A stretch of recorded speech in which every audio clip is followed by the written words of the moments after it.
Então hoje nessa aula a gente começa a segunda parte do trimestre, que é lidar com os métodos numéricos da otimização. Por métodos numéricos que a gente entende, não ser propriamente os algoritmos de otimização numérica. Tá? Vamos começar, como sempre, com o problema mais simples possível, que seria o tipo problema de otimização sem restrições. Então, na aula de hoje dedicar aí a parte teórica, que é o começo dos códigos, como eles funcionam, a ideia por trás. Depois, na próxima aula, a gente passa aí para os problemas de otimização com restrições. Aí fica mais desafiador. Então, novamente, o que a gente está lidando aqui, vamos nos bastar na aula de hoje a problemas sem restrições. Vamos resolver problemas com essa cara aqui, que é encontrar o x estrela, que minimize nossa função objetivo f, e vai ter somente restrições de caixa. Né? Então, aqui do tipo, vão limitar o range de variação das variáveis do projeto. Como nós já vimos nas aulas passadas, um exemplo bem simples, qual é o mínimo da função f igual a x ao quadrado. A gente tem plotado aqui, a gente quer encontrar o ponto x que tem o menor valor possível de f. Logicamente, vai ser lá no ponto x igual a zero. Então, se eu me mover um pouco para a direita ou para a esquerda, eu vou sempre ter valores maiores da função objetivo. A gente agora quer encontrar esse cara numericamente. Tá? Então, a ideia geral de funcionamento do algoritmo é que vai ser: a gente vai começar em algum lugar do domínio, que vai ter um ponto x0, vai ter mais detalhes aí nos próximos slides. Vamos dizer que o nosso x0 é igual a menos 4 aqui. Então a gente vai começar nesse ponto e vamos ter que gerar um procedimento iterativo que nos faça sair de um ponto inicial qualquer e sempre convergir para o nosso x estrela. Beleza? Então, esse caminho de como a gente vai andar, vamos dizer, literalmente no nosso domínio, é o que vai representar os diferentes algoritmos de otimização. Tá? Então, só uma lembrança aqui da teoria de otimização sem restrições, que a gente tinha lá.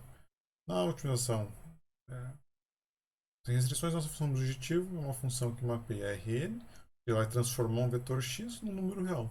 Então, esse número real vai ser o valor da tua função e o parâmetro de entrada vai ser o x. Então, o que a gente tinha lá para esse tipo de problema? A gente tinha a condição necessária de otimidade, aquela condição de primeira ordem que a gente chamava, tá? Que era fazer o ponto ser estacionário, achar os pontos estacionários. Então, uma dimensão seria a derivada de f em relação a x igual a zero. No caso mais comum que a gente vai lidar aqui, tinha a condição de otimidade sendo o gradiente da função em relação a x igual ao vetor nulo. Beleza? E a condição suficiente de otimidade era para verificar se esse ponto estacionário é um ponto mínimo, máximo ou de inflexão. Em uma dimensão, a derivada segunda ser positiva. Em Rn é a matriz hessiana dessa função ser positiva definida no ponto lá, onde nós encontramos nos pontos estacionários. Então, isso é que a gente tinha em termos de teoria para otimização sem restrições. Tá? Então, como é que a gente vai gerar um método numérico para resolver esses problemas? Então, a ideia mesmo aqui é escolher um ponto inicial. Vamos dizer que eu vou começar aqui em x igual a zero e eu vou andar no meu domínio. A palavra-chave aqui é literalmente andar até encontrar o mínimo local. Tá? Como é que esses algoritmos de otimização vão funcionar? Notem, todos os problemas de otimização que nós escrevemos, nós estamos escrevendo sempre como minimização. Tá? A gente vai querer andar sempre na direção que a função está diminuindo o seu valor. Então, quando a gente começa num ponto x igual a zero, a nossa ideia aqui é andar sempre na direção que a função objetiva está diminuindo.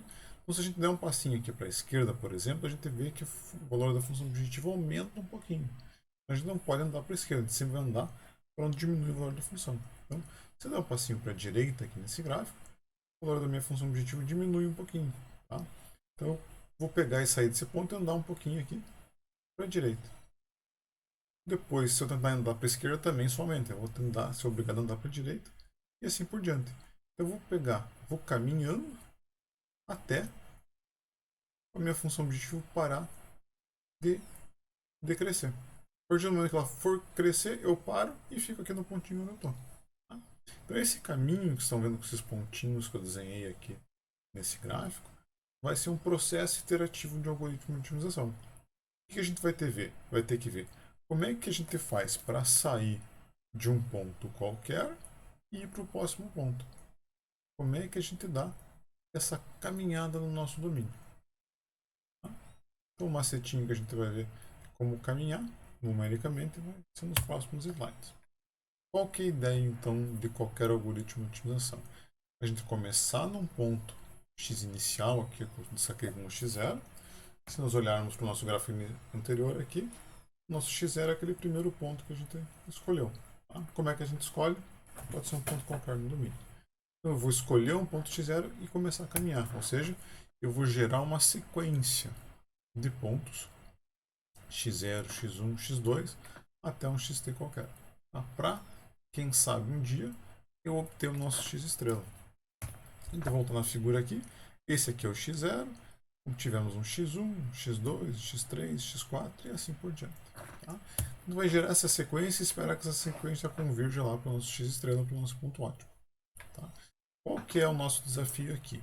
É sair do nosso ponto qualquer xt e para o próximo ponto da próxima iteração, ou seja, o xt mais 1. Então, como é que a gente vai fazer essa atualização? Então, o próximo ponto vai ser sempre o ponto inicial mais um update. O segredo aqui é como que a gente gera esse update. Nós vamos ver nos próximos slides que é o seguinte: para gerar esse update, os diferentes algoritmos de otimização vão ter diferentes abordagens. Basicamente, o que quase todos os métodos vão utilizar vai ser o valor da função objetivo e o gradiente da função.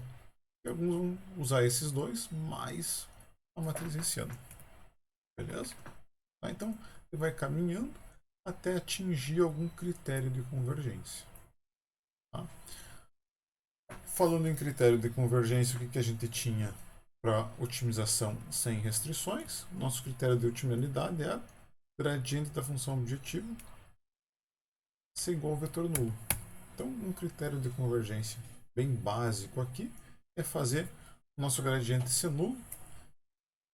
Pode ser muito difícil numericamente obter zeros. Né? Então, a gente vai fazer um critério de convergência, fazer o gradiente da função no ponto x igual a t, melhor, a norma dele, ser menor do que um valorzinho bem pequeno.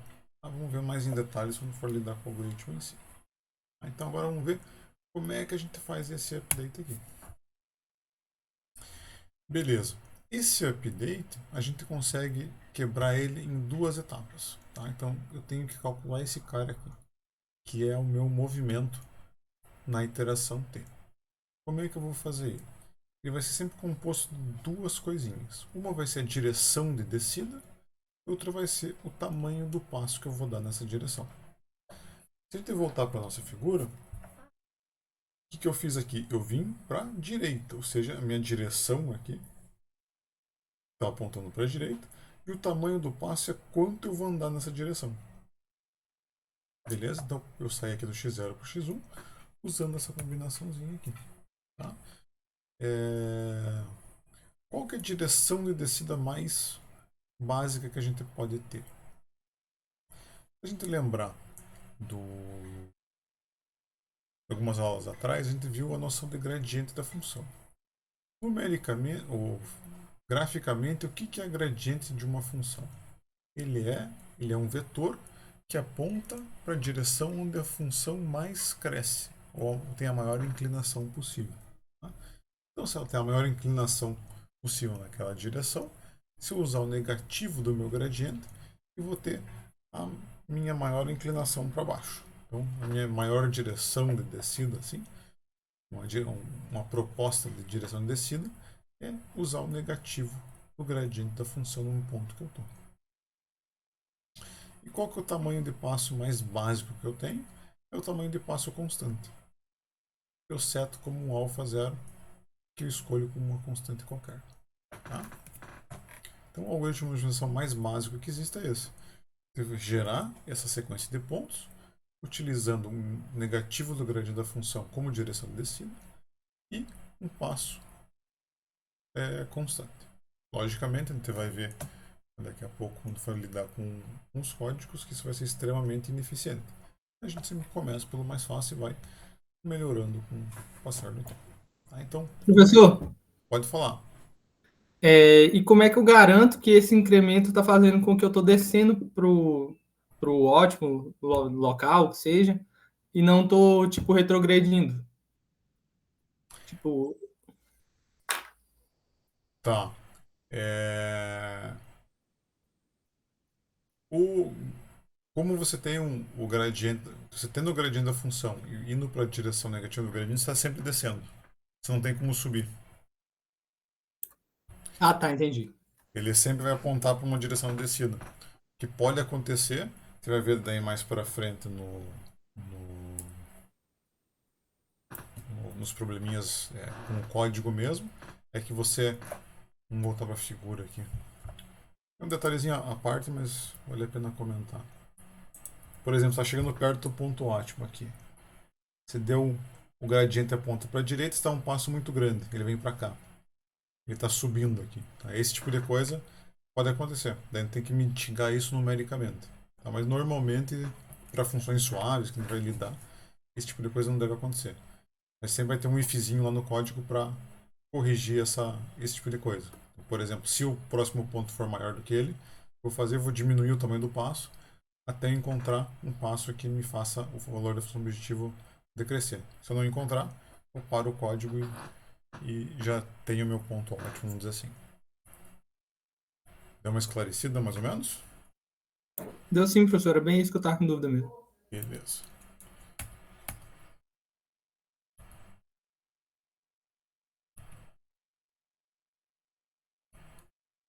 Então, como é que vai funcionar um algoritmo de otimização? Então, aqui na figura a gente tem dois algoritmos possíveis. Aqui o que eu estou sinalizando como a linha vermelha e o outro com a linha preta. Tá? O que, que eles vão fazer? Um primeiro passo, sempre é escolher um ponto inicial x0. Tá? A princípio, a gente pode ser um ponto qualquer no domínio. Então, por exemplo, aqui nessa figura, o ponto escolhido foi esse aqui, nosso x0. Vão existir métodos, a gente vai ver um deles até o final do trimestre, e dá uma escolha um pouquinho mais smart assim do ponto inicial. Então, ou você escolhe aleatoriamente, ou se usa uma informação, um feeling que você entenda o problema. Se for um problema de engenharia, você pode ter esse feeling. Se for um problema matemático, daí não acaba sendo qualquer coisa. Ou você usa um algoritmo para tentar entregar aí um bom ponto inicial. Tá? Então, escolhe o ponto inicial, escolhe um critério de convergência. Então, normalmente, o que a gente vai utilizar como critério de convergência é o gradiente da função objetiva, melhor, a norma dele ser menor do que um valor de tolerância, nenhum lá, um epsilonzinho qualquer, e a gente faz a iteração t igual c igual a zero. O que a gente vai fazer? Segundo passo, calcular a direção de descida. Então, utilizando o nosso algoritmo mais basicão, direção de descida igual a menos gradiente da função no ponto x. Calculei a direção de descida. Os dois algoritmos nesse primeiro passo aqui, eles deu bem essa linha reta aqui. Tá? Com o meu gradiente calcular a direção de descida, terceiro passo, verificar a convergência. Eu vou verificar se o meu gradiente não está muito pequenininho, senão eu paro. Se ele não tiver, se ele tiver, eu seto o meu ponto inicial com o ponto atual um ponto ótimo, senão eu continuo. Quarto passo, calculo o tamanho do passo. E esse meu valor de alfa é um escalar alfa t, que eu vou calcular de forma mais genérica cada iteração, que vai dizer o quanto que eu vou andar nessa direção de menos gradiente. Então, por exemplo, aqui, cada método desse utilizou um cálculo de passo diferente. Então, para o algoritmo vermelho, ele saiu do x0 que estava aqui e foi para o x1 que está lá mais para frente. E o algoritmo preto veio para o x1 dele, está aqui mais pertinho. Tá? Então, a partir daí, o que vai acontecer? Cada algoritmo vai calcular a sua direção de descida em cada iteração e seu tamanho de passo e iterando. Beleza? Então, essa é a ideia básica. Calculei o tamanho do passo, faço a atualização. Então, essa atualização é exatamente que eu estou saindo de um ponto indo para outro no domínio, faço CT igual a CT mais 1 e volto para o segundo passo.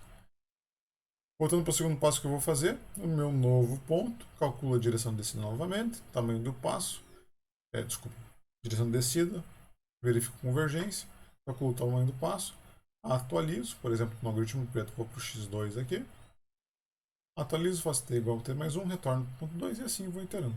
Então, graficamente, o que a gente está acontecendo está literalmente caminhando aqui no domínio. Então, a forma de escolher a direção de descida e o modo que eu calculo o tamanho do passo que vai diferenciar os vários algoritmos que nós vamos ver aí na aula de hoje nas próximas aulas. Então, para vocês terem uma representação gráfica, vocês podem imaginar que vocês estão numa região de montanhas, vocês estão vendados, não conseguem ver nada, e vocês estão com sede. Daí o pessoal falou para vocês que tem lá uma caixa de bebida bem gelada, bem na região mais baixa daquela região montanhosa. Então você sabe o que você tem que fazer, você está vendado, você não sabe para onde andar, você simplesmente sabe que tem que descer. Tá? Então é como se estivesse vendadinho lá, vai apalpar com o teu pé a direção que está mais inclinada à montanha e vai seguir nela, tá? Com esperança de chegar no final lá e encontrar a tua bebida gelada. Então, se tiverem essa ideia em mente, mais ou menos isso que o algoritmo faz. Notem, não é à toa que eu falei que está vendado, você não encontra, você não enxerga nada. Então, se tiver uma função que não seja convexa, como se na aula passada, você vai ficar preso no mínimo local. Então, você só desce. Está vendado, só desce. E aqui no algoritmo todos os algoritmos nós vamos ver aqui nessa parte da disciplina, todos vão convergir para mínimos locais. Por quê? Ele só desce. Então, se eu tiver uma função, uma dimensão, por exemplo, com essa cara aqui, se eu começar aqui, o melhor que eu vou encontrar é esse ponto aqui. Se eu começar aqui, no outro lado da minha função, eu vou iterando e vou, no máximo, encontrar esse ponto aqui. Então, para esse tipo de algoritmo que a gente vai estudar, de algoritmo de dimensão matemática, a gente tem que estar na base da atração, na baía da atração, não sei como chama direito em português, do ótimo global do problema. Tá? Ou garantir que o teu problema seja convexo, só tem um mínimo. Então, para você convergir para o mínimo global que está aqui, vai ter que começar um naco à direita aqui desse topo ou à esquerda desse aqui.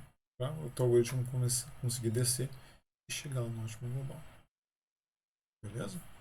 Mais para o final do trimestre, até dentro do trabalho e da disciplina, vamos tentar ver formas de a gente transformar um otimizador local, que é esses caras que a gente vai estudar bem aqui, num otimizador global. Tá? Mas fica aí para as próximas aulas.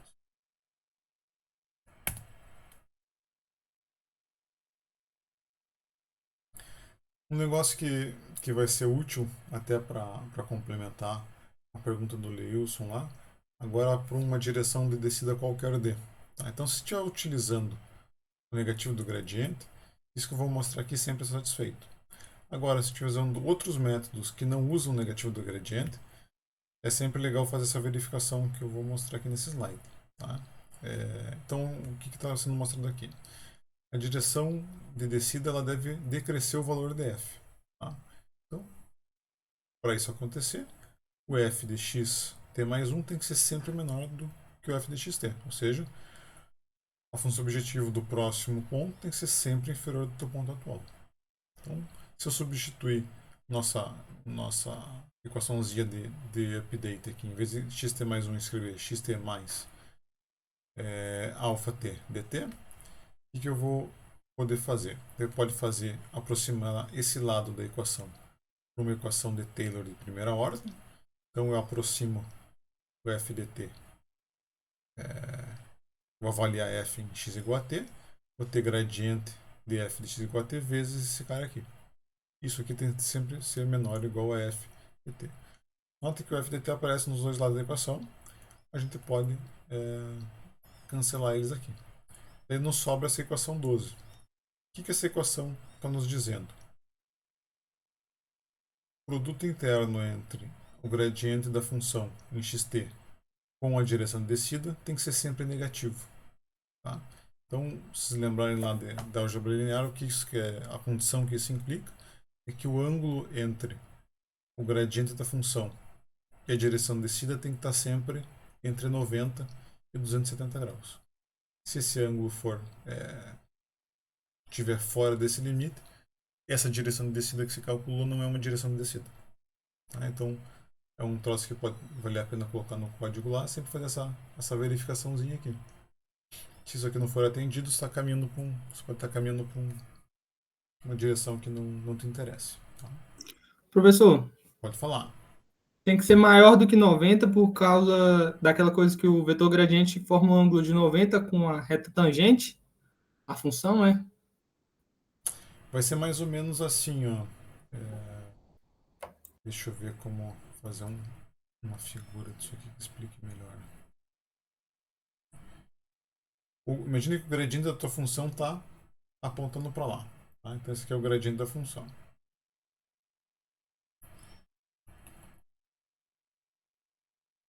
A tua direção de descida que a gente usou, a mais básica, era o quê? É ser o negativo do gradiente. Então ele estaria apontando exatamente para o oposto. Tá? Isso que a gente montou uma condiçãozinha que a direção de descida tem que estar nessa faixa aqui. Tem que ser de 90. Opa. Esse ângulo aqui tem que ser de 90 graus até 270 graus. Então tem que estar sempre apontado nessa direção.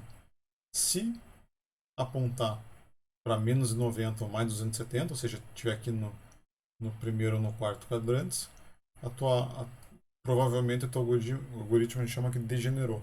Ele está gerando uma direção de descida que não faz mais sentido. Daí você reseta alguma configuração do algoritmo lá e continua a tua busca. Ver se eu respondi a pergunta. Era bem assim mesmo que eu estava perguntando. Tá. Para esses algoritmos que a gente vai ver em sala, isso aqui não é muito importante, mas tem algumas classes de algoritmo que vocês podem entrar, que eles começam a encher de coisa, de macetinhos, regrinhas e coisinhas, que vão, teoricamente, te dando direções de descida mais espertas. Só que às vezes isso normalmente o pessoal prova com uma função convexa, bonitinha, onde tudo está perfeito. E normalmente a gente vai aplicar esses caras para problemas onde a função não é tão perfeita assim.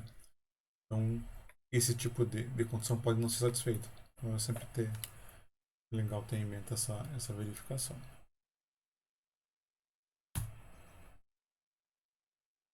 Beleza, então como eu comentei lá, o algoritmo de otimização mais básico que tem é utilizar a direção de descida como o negativo do gradiente e usar um passo fixo. Vocês vão ver lá para resolver qualquer probleminha simples. Se usarem essa combinação, principalmente o passo fixo, vai te gerar lá um custo computacional gigantesco. Essas funções analíticas que a gente vai ver aí na disciplina, isso não tem problema.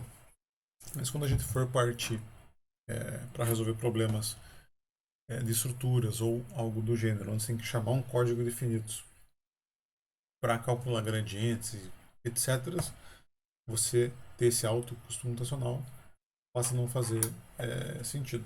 Né? Então, essa história do passo fixo é só para a gente ter o primeiro código.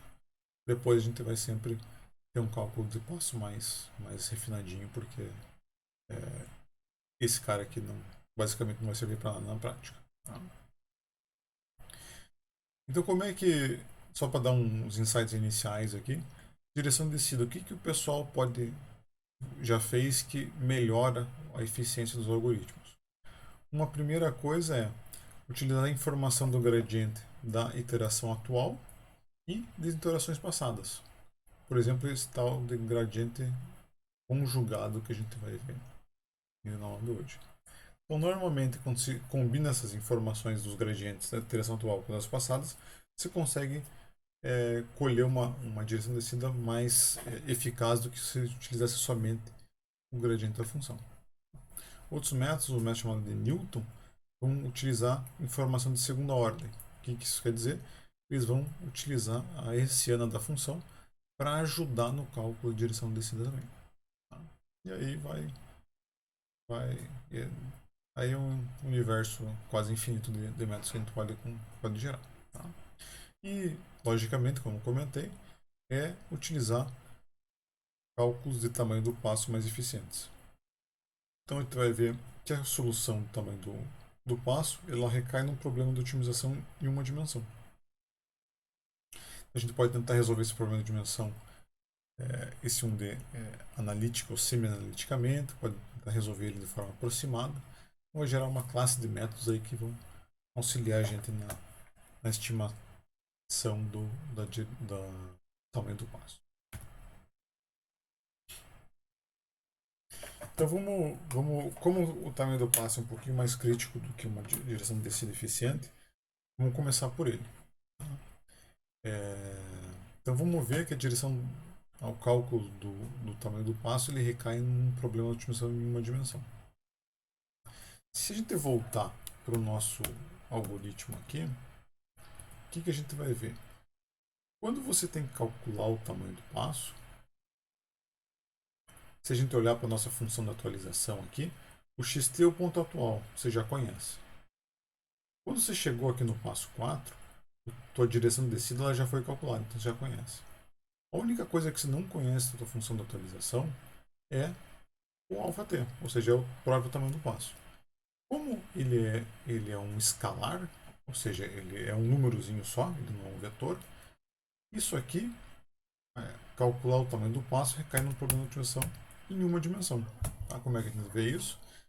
Vamos pegar, substituir o xt mais 1 pela equação de atualização, ou seja, xt mais alfa d. Então o que você tem que fazer aqui? Nessa funçãozinha, o xt você é o ponto atual, você já conhece, a direção de descida você também conhece, a única incógnita é o teu alfazinho. Então basicamente o que isso aqui vai virar vai ser um problema que onde você tem que encontrar um alfa que proporcione uma função objetivo menor do teu ponto atual. Beleza? Então, se a gente escrever isso aqui como um problema de otimização que a gente quer fazer, tem encontrar um alfa estrela que minimize o valor de f de alfa. O f de alfa é esse cara aqui, onde a gente já conhece xt e já conhece dt. Então a gente só tem que calcular o valor da constante alfa dt. Alfa t. Beleza? Então, para problema simples, para a gente entender ver, enxergar certinho que a gente recai no problema da otimização em uma dimensão, você pode resolver esse problema de otimização aqui das equações 13 e 14 analiticamente. Tá? Então, a gente pode, por exemplo, pegar, fazer o gradiente de f em relação ao alfa ser igual a zero e checar a condição de otimidade aqui de segunda ordem. Então, vamos tentar fazer isso por esse probleminha que está na tela. O que a gente tem para esse probleminha? A gente tem essa função, a gente está no ponto xt, onde o x1 vale 1 e o x2 vale 2, e nos deram essa direção de descida d, que é igual a menos 1, menos 1. Esse vetorzinho aqui. Tá? Aqui o exemplo que a gente faz é que a gente calcule o tamanho do passo αt e minimize a função f na direção dada. A gente quer o tamanho do passo ótimo. Então, a gente quer um alfa que nos dê o menor valor possível da nossa função f. Tá? Então, primeiro passo, verificar lá se esse cara aqui é uma direção de descida. Então, tem que verificar se vai pegar nesse ponto, calcular o gradiente da função e fazer o produto interno do gradiente da função com d, e verificar se ele dá um valor aí menor do que zero. Tá? Dando o valor menor do que zero, continue o exercício. Beleza. O que a gente vai fazer? Temos aqui a nossa função de atualização. Então, o nosso ponto inicial é x1 igual a 1, x2 igual a 2. É o que está escrito aqui. Mais αt, que é a nossa incógnita, vezes o d, que é menos 1, menos 1. Então, aqui a gente tem o nosso xt. E aqui tem o nosso nossa direção de descida. Então a gente tem aqui nossa funçãozinha, a expressão aberta aqui na nossa função de atualização, tanto para x1 quanto para x2. O que a gente vai fazer? Vamos substituir então esse x1 de t mais 1 e x2 de t mais 1 dentro do valor da nossa função. Então, por exemplo, aqui o 3 vezes x1 ao quadrado, esse x1zinho eu vou substituir por 1 mais alfa vezes menos 1, ou seja, 1 menos alfa t. É o que está aqui. Voltando lá, 2 vezes x1 vezes x2. Então, o x1 eu substituo pelo alfa menos, desculpa, 1 menos alfa t. E o x2 eu substituo aqui pelo 2 menos alfa t. Por que 2 menos alfa t? É o 2 menos alfa t. E assim por diante. Tá? Então, simplificando aí, fazendo um pouco de álgebra, essa aqui é a nossa expressão da função f como função somente do nosso alfa t. Então, aqui a gente tem uma equaçãozinha de segunda ordem. O que a gente tem que fazer é verificar as condições de otimalidade. Vamos pegar e fazer o gradiente, desculpa, a derivada primeira dessa função em relação a alfa ser igual a zero. É o que está feito aqui. Isolando o alfa, eu tenho aqui alfa t igual a 10 sétimos. Vou verificar então se esse ponto, verifico essa condição de segunda ordem, se a derivada segunda da função desse ponto for positivo, eu tenho um valor de mínimo, eu posso utilizar esse cara aqui como o passo da minha função. Rapidamente, tirando aqui a derivada segunda, ela vai dar igual a 14, que é maior do que zero, ou seja, esse aqui é o mínimo, pelo menos o mínimo local da função. Beleza? Então esse aqui é o nosso próximo passo, é o tamanho do passo, para a gente obter o nosso xt mais 1. Se quiserem obter o xt mais 1, o que vocês vão fazer? Simplesmente substituir o 10 sétimos aqui e fazer a continha. Beleza? Logicamente, como vocês viram, aqui a gente precisa tirar. Tem que ter uma função analítica para poder fazer isso bonitinho. Normalmente, não vai ser muito eficiente resolver os problemas, ou não vai ser possível resolver os problemas genéricos dessa forma. Então, quanto mais próximo da prática a gente chegar, normalmente menos a gente vai conseguir utilizar esse tipo de procedimento. A gente vai ter que bolar estratégias para resolver o nosso problema 1D de forma mais eficiente. Ele pode ser uma solução até aproximada, não precisa ser muito exata, mas tem que ser eficiente.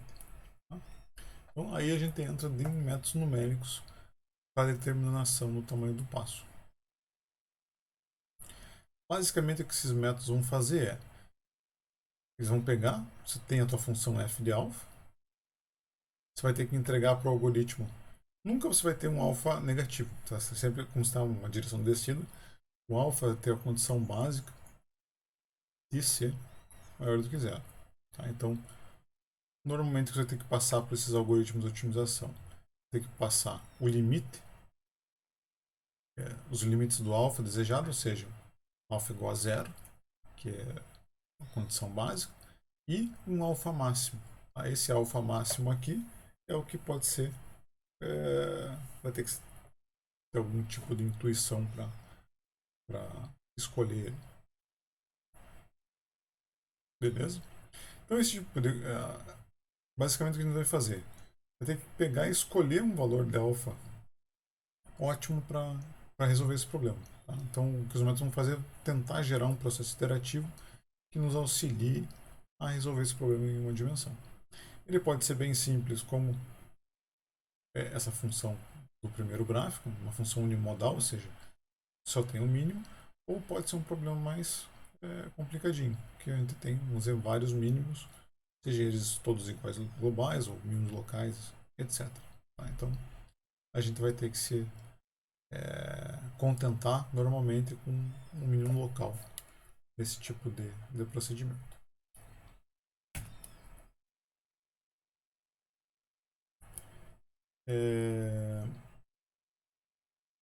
Os métodos mais básicos para calcular o tamanho do passo vão ser os métodos de intervalo que chamam. Tá? Então, como é que eles vão funcionar?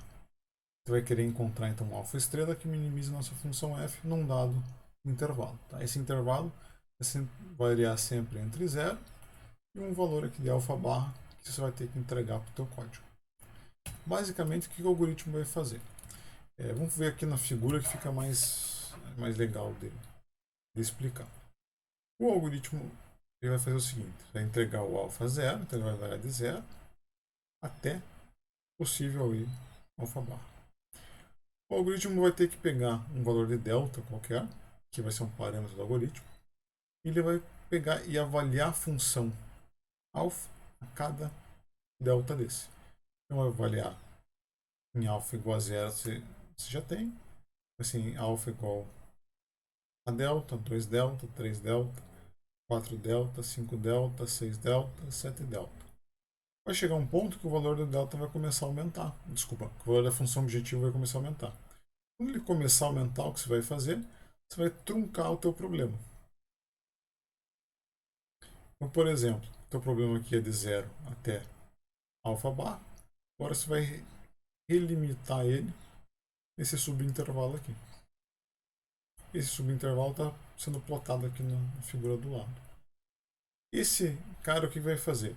Vai pegar agora e escolher um alfa que seja, desculpa, um delta que seja menor que aquele inicial. Então, por exemplo, vamos fazer um delta que seja, sei lá, 20% do delta inicial. Vai fazer desse novo problema, você vai subdividir, vai fazer a mesma coisinha. Nesse subintervalo aqui, você vai fazer essas continhas novamente.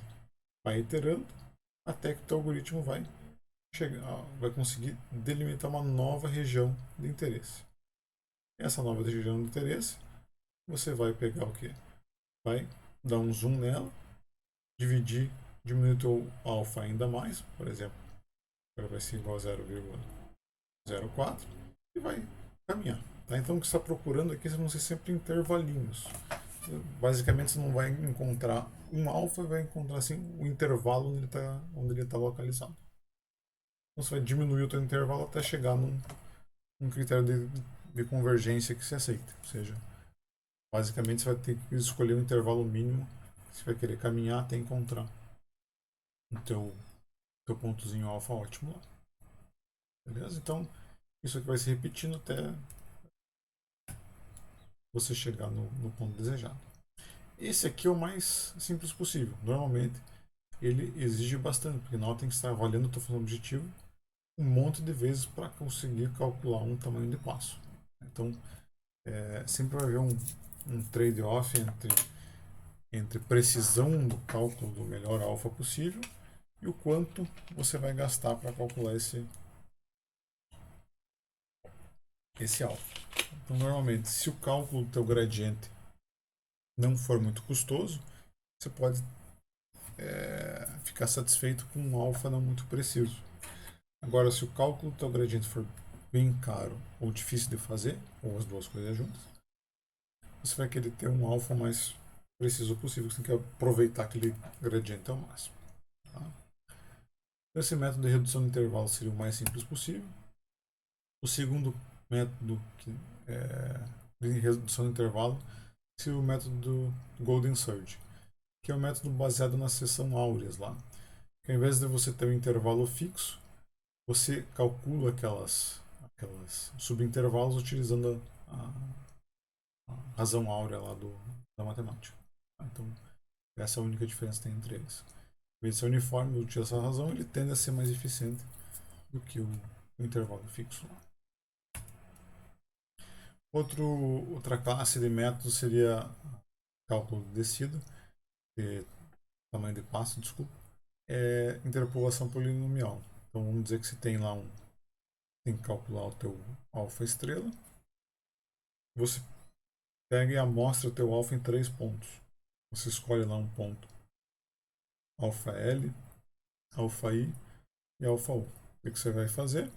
Vai interpolar aqui uma parábola, minimizar a parábola e tem o valor do teu alfa estrela. Então é um método aproximado, mas nota que aqui a gente avaliou a função objetivo só 3 vezes, já vai ter o valor lá de alfa ótimo. Então aí vai começar a ter métodos mais smarts para para você ter o teu tamanho de passo. Tem outra classe de métodos que chamam métodos de busca inacurada. Tá? Então, os mais famosos, o mais famoso é a regra de Hermite, que tem regra de Wolff, etc. Então, basicamente, o que eles vão fazer? Eles vão gerar um processinho interativo onde você vai avaliar o gradiente de f em relação a alfa, testar ele em alguns pontos e escolher lá uma região aceitável e pegar o teu valor de alfa ótimo ali. Então ele também tende a ser bem eficiente para problemas muito custosos. Beleza? Deixa eu ver quando a gente tem aqui gradiente, Newton. Antes de a gente entrar em gradiente e Newton, quer fazer alguma pergunta, comentário? O professor Lucas aqui. Pode falar. Existe algum algoritmo de tratamento prévio para encontrar um subespaço, um subdomínio que garanta que daí a gente aplicando um método desse de passo ou um Newton-Raphson para encontrar o mínimo de forma otimizada em vez de fazer o domínio completo, trabalhar com subdomínio? Cara, como é um algoritmo, como ele está sempre descendo essa classe de algoritmos que a gente está vendo, eu acho que o máximo que você pode ter é um ponto inicial mais vantajoso, assim. Você vai ter que gastar um, um ter que gastar algumas iterações ou gastar força computacional para achar um ponto inicial legal. E a partir daquele ponto você solta o teu algoritmo. Seria mais ou menos isso, sim. Não vejo outra saída para um problema genérico. A não ser que você conheça alguma coisa do problema e tente fazer essa divisão. Mas já tem estratégias definidas para ter um ponto de partida que tenda a ir ao mínimo global? Tem, pelo menos na teoria tem. Na prática não funciona muito bem isso. Mas em teoria a gente consegue gerar algum tipo de abordagem que te entregue um ponto inicial legal, assim. Mas não. Para problemas genéricos, pelo menos os que eu testei, não te garante 100%, assim. Ah, legal. Eu estava pensando numa função que tenha uma quantidade grande de pontos que a derivada denula, que daí seriam de pontos mínimos ou de pontos de cela, de inflexão. E Uhum. daí começa a ficar mais complicado a chutar um ponto inicial assim, de cara. Aí estratégias já definidas facilitam. Pelo menos dá um ponto inicial viável, assim, não seja tão zoado. A gente teve nós a gente teve uma abordagem lá, chama regra de Pincus. Se quiser eu até passo o link de um artigo lá que tem uma explicaçãozinha bem tranquila de implementar. Dá pra dar uma testada já dele. Ah, legal. Pode colocar lá no mural então, depois eu dou uma olhada melhor. Ah, legal, coloco isso lá sim. Alguém mais tinha feito pergunta ali, começado? Eu, professor. Pode falar. Professor, pelo que eu entendi aí, essa estratégia ela muda daquela estratégia antiga de você ter o alfa constante, né? No Isso. caso aí, a ideia é você tentar achar um alfa é uma alfa eficiente, né? Uma função passo que seja mais eficiente possível, né? Isso. Só que esse alfa ele só é calculado uma vez, ele não é atualizado ao longo do processo, não é isso? Não. Depois que você acha a função, depois você acha esse, vamos dizer, esse alfa ótimo e você põe para rodar lá para ele achar o mínimo local, ele não é atualizado. Não, a cada iteração você tem que calcular ele. Deixa eu Então, voltar a no. cada interação ele vai ser calculado. Isso. Então, por exemplo, nessa figura que você tem aqui, para vir aqui do x0 para o x1, você teve lá a direção de descida na iteração 0, teve que calcular o alfa na iteração 0, para sair daqui e vir para cá. Para sair do x1 e chegar aqui no ponto x2, você teve que ter uma direção de descida d1 e calcular um novo alfa da iteração 1. Para sair da iteração 2 e para a iteração 3 aqui, mesma coisa. E calcular uma nova direção de descida d3 e um alfa 3 dessa iteração. Entendi. Então a cada interação, meu alfa e meu gradiente ele também é atualizado, é isso? Exatamente. Por isso fica custoso, não pode utilizar um troço que consuma muito tempo computacional, porque às vezes você tem que avaliar o teu problema tantas vezes que passou o dia e você não resolveu. Entendi. Então cada estratégia dessa aí é uma estratégia para avaliar o alfa apenas, né? Por enquanto. Exatamente. Nos próximos slides a gente vai ver outras formas de escolher de forma um pouco mais smart a direção do destino. Beleza, professor. Obrigado. Mais alguma dúvida, comentário, pessoal?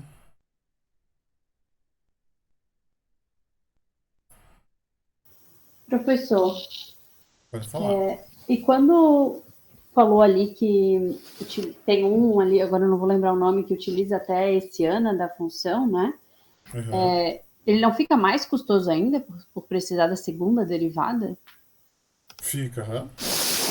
Então, pior ainda o custo computacional. Tudo um custo-benefício, assim. Ele fica mais custoso, Entendi. mas teoricamente ele vai levar menos iterações para chegar no mínimo. Entendi. O custo por iteração pode ser maior, mas vai ter menos interações. Isso. Até vai ser uma coisa que eu vou comentar mais a fundo daqui a pouco. É que, então qual que eu uso, professor? Qual que é melhor? Aí que tá o problema, é tipo heurístico, tá? Cada problema vai ter uma classe de algoritmo de otimização que vai funcionar um pouquinho melhor nele do que o outro. Sim. Quando o Então, professor falou assim, como que a gente vai achar um mínimo global, quase que eu falei, vamos para heurísticos, fazer outra disciplina. vamos heuristicar os troços aqui. Isso. Mas uma abordagem de transformar, chama métodos híbridos, que a gente combina os dois realmente. Então, por exemplo, você pega um algoritmo de otimização heurístico lá e usa um algoritmo desse aqui como uma busca local, como um operador. Então, por exemplo, a cada N iterações, você pega o melhor indivíduo heurístico e roda algumas iterações do método matemático para atualizar ele. Então, você acaba acelerando um pouco a convergência, ou refinando melhor a solução, algo do gênero. Assim. Entendi. Usa os dois, então. A ideia é, vamos dizer, se possível, pegar as vantagens dos dois mundos ali. Né? Legal. A Valeu. generalidade dos heurísticos e a eficiência desses aqui. Professor, Pode falar. pelo que eu estou entendendo, esses algoritmos, pelo menos até agora que o senhor apresentou, todos eles só são para descer, né? Nenhum deles sobe. Isso, aqui a gente só desce. Por exemplo, no heurístico lá a gente viu o recurso simulado, que ele descia e eventualmente subia, né? Para passar as montanhas e tentar chegar no ótimo global. Aqui não, eles só vão descer. Entendi. Mas dependendo do problema, no caso aí, é melhor usar baseado em gradiente do que, no caso, pular logo para um heurístico, no caso, né? Assim, quanto mais garantia, condições matemáticas você tiver do problema, normalmente melhor vai ser usar essa classe de algoritmos. Então, na aula passada lá, vocês assistiram, teve a definição de problemas convexos, né? Então, para um problema convexo, se conseguir mostrar que o teu problema é convexo, você nem pensa em heurístico, você vai aplicar isso aqui com certeza. Daí, à medida que o teu problema deixa de ser convexo e começa a ficar mais nebuloso matematicamente, você vai migrando para a utilização de heurísticos. Seria os dois lados da moeda. Se o problema convexo, usa isso aqui. Problema, por exemplo, variável discreta descontínuo, aí esquece isso aqui e vai para o heurístico. Depende do quão formal for quanto você conhecer e conseguir provar as características matemáticas do teu problema. Professor, então problemas que a gente tenha dificuldade de definir a função objetiva, no caso, seria o melhor métodos heurísticos. Normalmente, Ou, como a gente viu aqui, uma combinação entre eles, pelo menos. Quer dizer, quando viu, não, quando você vai ver nas próximas aulas. Pelo que a gente já trabalhou, assim, quanto mais próximo da prática, mais direta e eficiente não é a palavra, mas vale a pena utilizar o heurístico. Quanto mais da prática, mais regrinhas você tem e menos matemática você consegue provar. Então fica esse balanço entre os dois mundos. Por exemplo, em problemas de mecânica dos sólidos lá, que você tem a minimização da energia potencial total. Esses tipos de problemas você consegue provar que eles são convexos. Então você vai com certeza utilizar aqui método baseado em gradiente. Então lá para a solução de estruturas com algum tipo de não linearidade, com certeza você vai utilizar Newton-Raphson e não vai utilizar o heurístico. Você sabe que aquele problema é convexo. Newton-Raphson seria a gente pode escrever ele como um problema de otimização. Agora, você vai otimizar lá um galpão onde você sabe que as suas variáveis, os perfis metálicos lá tem que vir de um fabricante. Aí você nem pensa em utilizar gradiente, você vai direto para o heurístico. Depende do mundo onde você está agindo ali, você escolhe um ou outro. Ou se sentir que vale a pena, você tenta combinar os dois de alguma forma.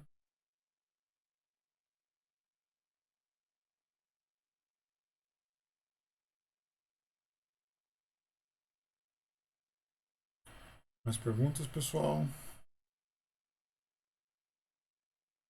Tá ok, professor. Beleza. São 5 para as 3. Vamos fazer um intervalo agora. Daí a gente continua daqui uns 20 minutos. Às 3h15 a gente volta. E vamos dar uma olhada nos algoritmos lá no Python. Esses problemas sem restrições. Beleza, até mais. Beleza? Até daqui a pouquinho então.